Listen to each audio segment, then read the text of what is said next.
I'm John Fensterwald from Thoughts on Public Education in California, and today we're very lucky to have Linda Darling-Hammond, Professor of Education at Stanford University, and also a new job, who is Vice Chair of the California Commission on Teacher Credentialing. Yeah. And so I know you're a very busy woman, Linda, between Common Core and everything. So why did you take the job? Well, the governor asked, number one, and I've spent a lot of my career talking about how to improve teacher education and teacher development. So sometimes you feel like you have to put your effort where your mouth is.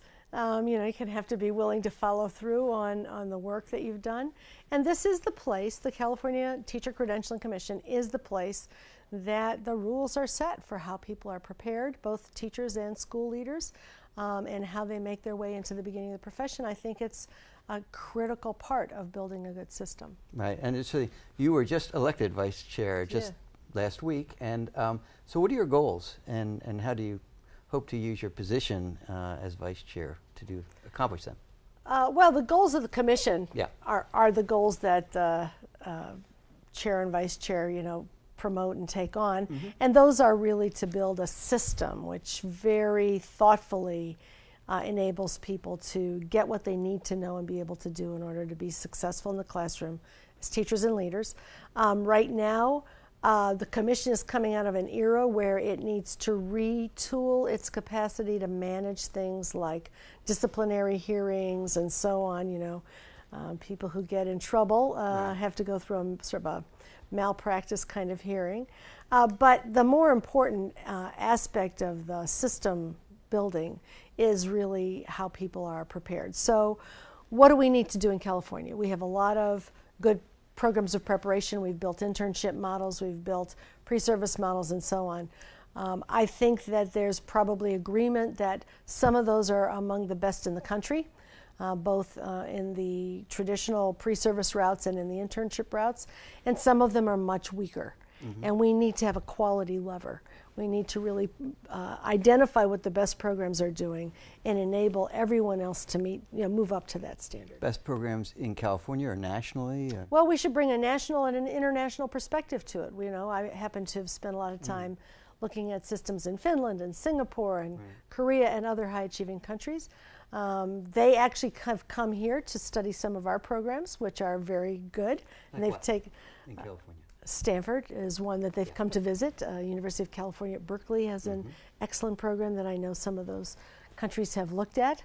But we also have great programs at some of the programs at Cal State Northridge, Long Beach, UCLA. I mean, I could go on. There are many, many places that have quite extraordinarily good programs. So what have you learned about from abroad that needs to be applied in a policy way? Well, I think there's a couple of things. Number one, you have to have a uniform common standard. That is, in Finland, what drove them to the top of the international rankings was overhauling all of the teacher education programs in the country.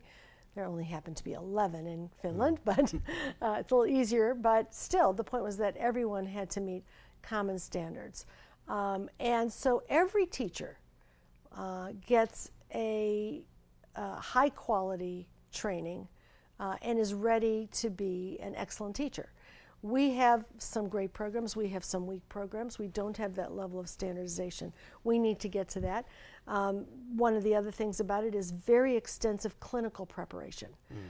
So in California, you can come into teaching with as little as 3 weeks of student teaching or as much as a full year.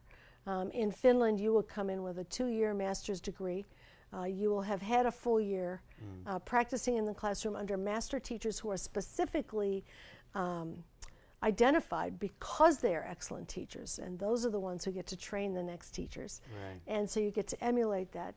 You learn about research, you do research, you put research into practice, and there are teaching schools attached to each university that are places that are specifically designed for training new teachers, like a teaching hospital would be for medicine. So the CTC can sort of require a certain amount of clinical time as part of its program? Is that what this... It theoretically could. I don't know whether that's a direction that the CTC will go. One direction it is likely to go, and there have been discussions about this, is that California is a pioneer in the nation around the creation of a teacher performance assessment. Every teacher in California has to demonstrate that they're ready to be licensed by completing a real performance assessment of teaching. There are 3 models that they can go through, and these require that they demonstrate that they can plan a curriculum, that they can adapt that curriculum for English learners, special education students, that they can be videotaped teaching, that they collect evidence of student learning and can demonstrate how their students are learning and analyze what to do next. All the things you expect a teacher to be able to do.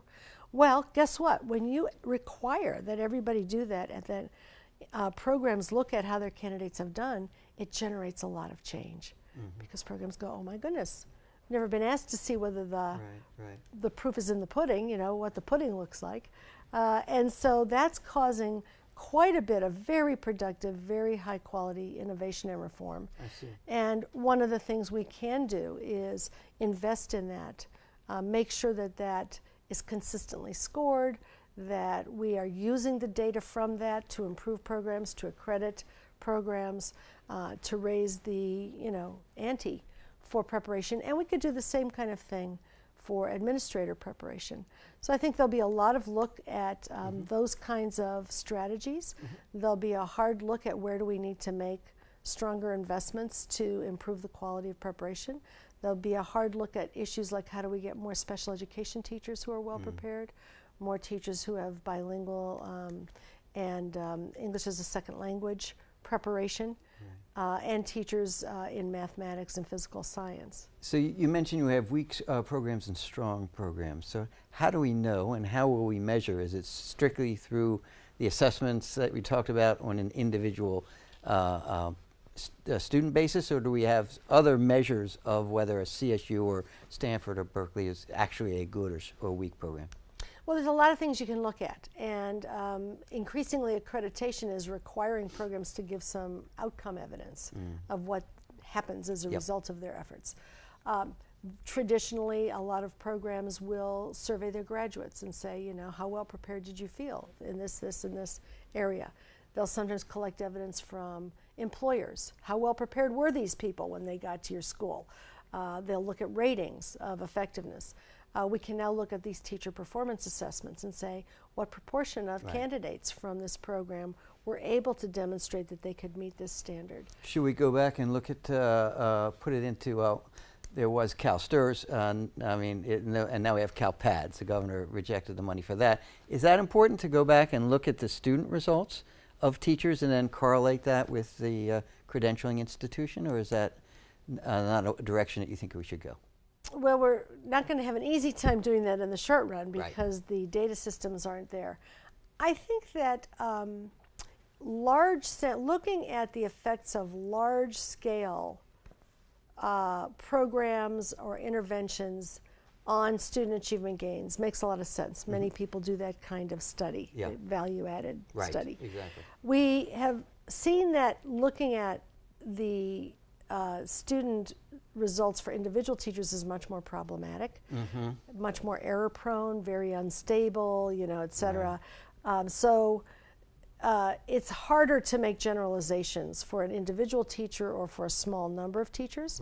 But I think where we can aggregate sufficient data and where we can look across a number of graduates over time, you can get some, potentially useful information about what candidates are able to do.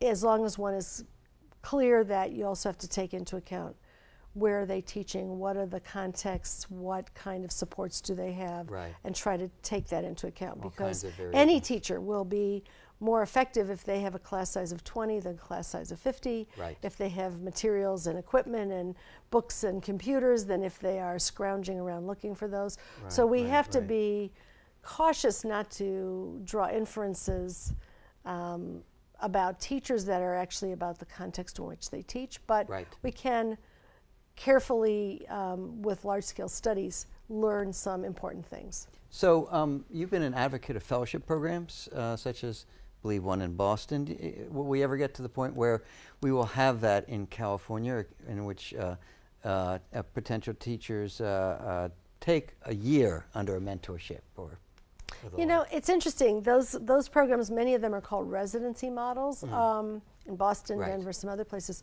are not unlike what many of the programs in California already do, because we've had a post-baccalaureate year-long teacher education model for a long time, whereas most of the country has had undergraduate teacher education.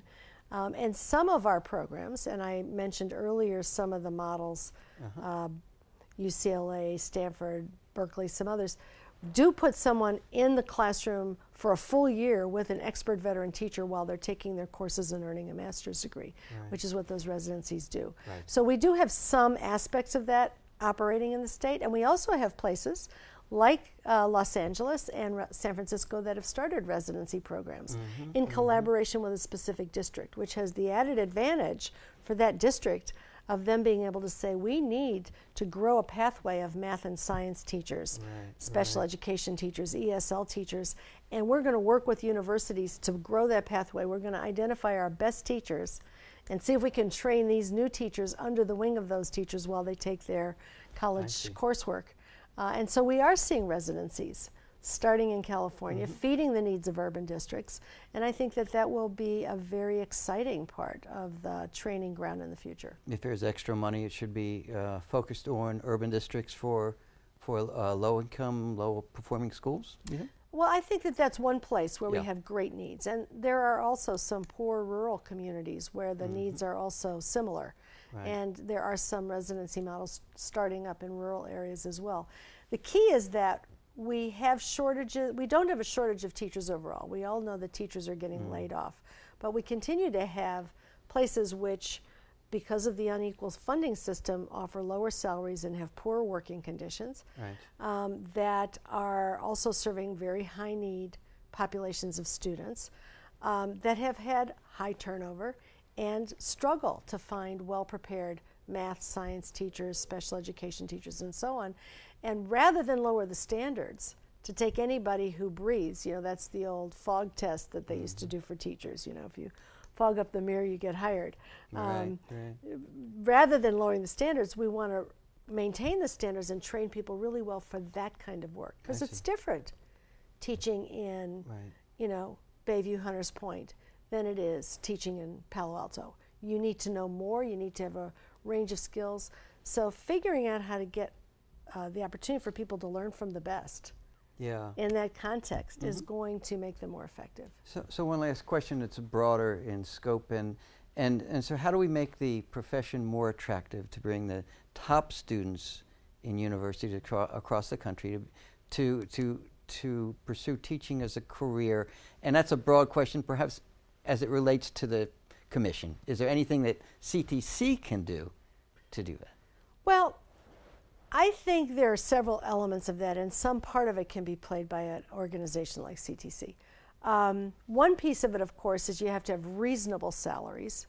They may not be the top of the salary chain, but they should allow teachers to earn enough to be able to send their own kids to college, right? Right now in this country, the average teacher earns about 60% of the average college graduate. In places like Finland, Singapore, Korea, they're earning close to 100% of what other college graduates are earning. So we are going to have to think about how to raise and equalize salaries so that you can attract and keep people. But it's not the most important thing for keeping people. Working conditions, autonomy, excitement in the job, having a job where you get to use what you've learned, you get to be creative, you get to have the conditions in which kids are well enough supported that you can be successful. Those things matter more.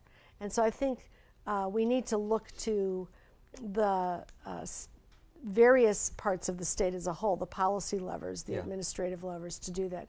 The piece that the CTC can contribute is twofold. Number one, it can outline and define the kinds of programs that are high quality, intellectually rigorous, and exciting, because teaching is very exciting work, that high ability people will find attractive, interesting, engaging, and useful.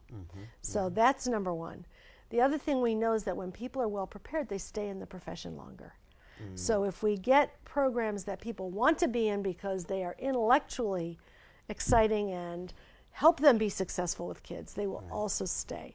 The other thing that CTC can do is propose legislation and has in the past outlined ways that the legislature can invest in the kinds of service scholarships and fellowships that will allow people to afford to get well prepared. And I think we need that as well. Good. Well, Linda Darling-Hammond, thank you very much for coming and speaking with us today, and we'll be following you in a couple of years to see what happens with the commission. And thank you for watching. I'm John Fensterwald for Thoughts on Public Education in California, toped.org. Thanks for watching.